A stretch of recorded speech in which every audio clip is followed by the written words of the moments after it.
अभी बस पिछली वीडियो तक ही लाला जी जैन भाई को शेयर्स की तफसीलात समझाकर अपने ऑफिस पहुंचे हैं।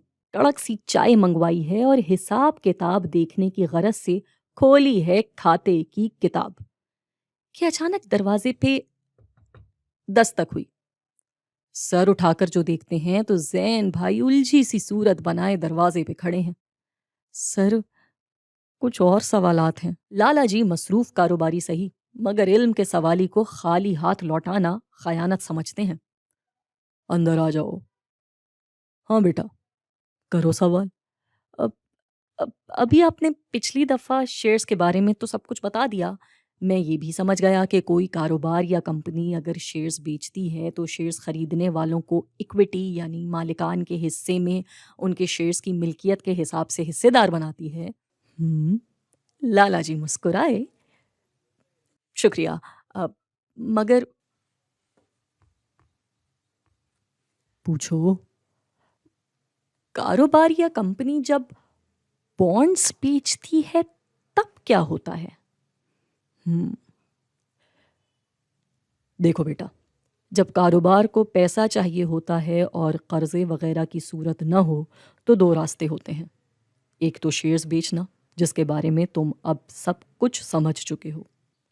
दूसरा बॉन्ड्स जारी करना, यानी कारोबार के नाम से एक ऐसा सर्टिफिकेट या कागज़ जारी करना जो कि उनके पैसे पे उनको सूद भी दे और एक ख़ास मुद्दत में वो पैसा उनको लौटा भी दे। ठीक? जैन भाई ने सर हिलाया। और जब एक कारोबार बॉन्ड्स जारी करता है तो ये आता है उधार के खाते में। बताओ क्यों? जैन भाई तो अभी सोच में हैं कि इसका जवाब है क्या। क्या आप बता सकते हैं? बिल्कुल ठीक, क्योंकि ये वो पैसा है जो वापसी और सूद के वादे पे लिया जाता है। यानी ये बॉन्ड्स खरीदने वाले गाहक को कारोबार में हिस्सेदारी नहीं दी जा रही होती, वो तो बस उनसे ख़ास मुद्दत के लिए पैसा उनसे ले लिया जाता है। वो इसलिए दे देते हैं क्योंकि वो एक ख़ास मुद्दत के लिए अपना पैसा बचाना चाहते हैं और उस पर कुछ इजाफी रकम कमाना चाहते हैं। इसलिए कारोबार के लिए ये जाता है कारोबार के उधार वाले खाते में।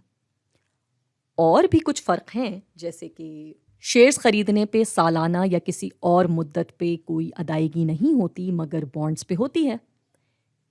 शेयर्स के गाहक बराबर के मालिकान होते हैं, जबकि बॉन्ड्स के गाहक सिर्फ उधार देने वाले।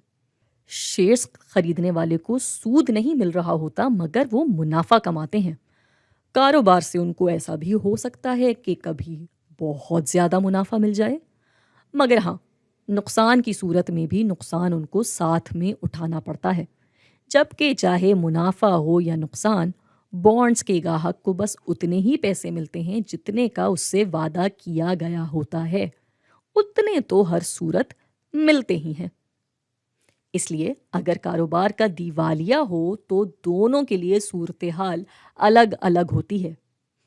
यहाँ एक और बात याद रखनी है कि दिवालिये की भी दो इकसाम हैं। एक वो जिसमें कारोबार ठीक से नहीं चल रहा होता और उसको पूरा का पूरा दोबारा से बनाकर नई शक्ल दी जाती है। दूसरा वो जहाँ कारोबार नुकसान तले दब चुका होता है और उसके पास और कोई रास्ता नहीं होता सिवाय इसके कि अपने असासे बेचकर उधार चुकाए और घर का रास्ता नापे। इसलिए दिवालिये के हिसाब से फैसलों में भी तब्दीली आती है। ये सारी बात जब लाला जी ने जैन भाई को समझाई, जैन भाई मुस्कुरा दिए और चुपचाप चलते बने कि लाला जी ने आवाज लगा दी, ठहरो, एक सवाल दे रहा हूं, जरा जवाब तो सोचो इसका। फर्ज करो मेरे कारोबार में इस वक्त 8 करोड़ के असासे हैं और 6 करोड़ का उधार। मेरे बाजार में कुल 10 करोड़ शेयर्स भी बिके हुए हैं। अब सबसे पहले तो ये बताओ कि अगर असासे बिकेंगे तो पहले पैसा शेयर्स वाले ग्राहकों को मिलेगा या बॉन्ड्स वाले? दूसरा, जब भी शेयर्स वालों को पैसा मिलेगा तो फी शेयर कितने रुपए मिलेंगे? जैन भाई को तो कर दिया है लाला जी ने सोचों में गुम। इस सोच विचार में उनका साथ देंगे आप। और मैं आपसे मिलूंगी अगली वीडियो में।